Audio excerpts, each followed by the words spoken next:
வங்கக்கடலில் அடுத்த 12 மணி நேரத்தில் உருவாகிறது புதிய காற்றழுத்த தாழ்வு பகுதி. தமிழ்நாடு புதுச்சேரியில் வரும் 11ஆம் தேதி முதல் மீண்டும் கனமழைக்கு வாய்ப்புள்ளதாக வானிலை மையம் தகவல்.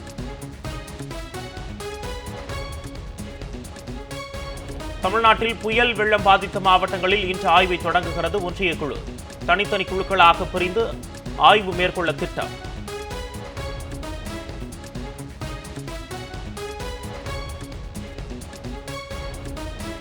பெஞ்சில் புயல் வெள்ள சேதத்தை ஆய்வு செய்ய வந்த ஒன்றிய குழு முதலமைச்சர் மு.க.ஸ்டாலினுடன் சந்திப்பு. நிவாரணப் பணிகள் மறுசீரமைப்பு பணிகளுக்காக 6675 கோடி ரூபாய் வழங்க பரிந்துரைக்குமாறு முதலமைச்சர் வலியுறுத்தல். புயல் பாதித்த மாவட்டங்களில் 2000 ரூபாய் நிவாரணத் தொகை விநியோகம் தீவிரம். அமைச்சர்கள் ஏற்பாட்டில் நிவாரணப் பொருட்களும் விநியோகம்.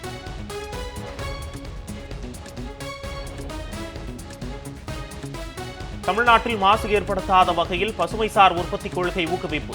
திருப்பூர் பின்னலா ஆடைகள் மீதான அமெரிக்கா மற்றும் ஐரோப்பிய நாடுகளின் கவனம் அதிகரிப்பு. 2025ஆம் ஆண்டு 40,000 கோடிக்கு வர்த்தகம் நடைபெற வாய்ப்பு.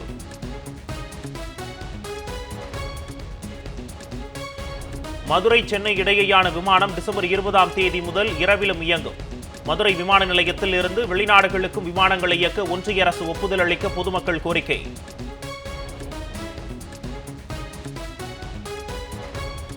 போலி நீதிமன்றத்தை தொடர்ந்து குஜராத்தில் போலி மருத்துவ வாரியம் நடத்தியது கண்டுபிடிப்பு.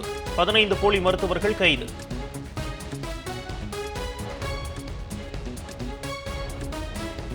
தங்க கட்டிகளுக்கு ஹால்மார்க் முத்திரையை கட்டாயமாக்க திட்டம். ஒன்றிய அரசு ஆலோசனை.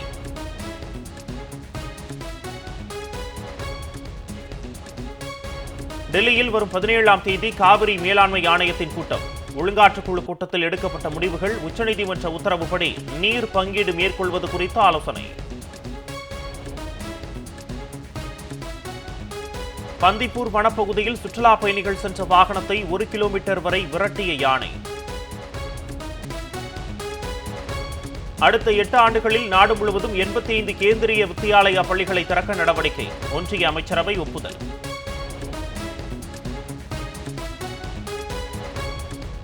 சிரியாவில் தீவிரமடையும் உள்நாட்டுப் போர். அரசு கட்டுப்பாட்டில் இருந்த ஹமா நகரை புரட்சியாளர்கள் குழு கைப்பற்றியதால் பரபரப்பு.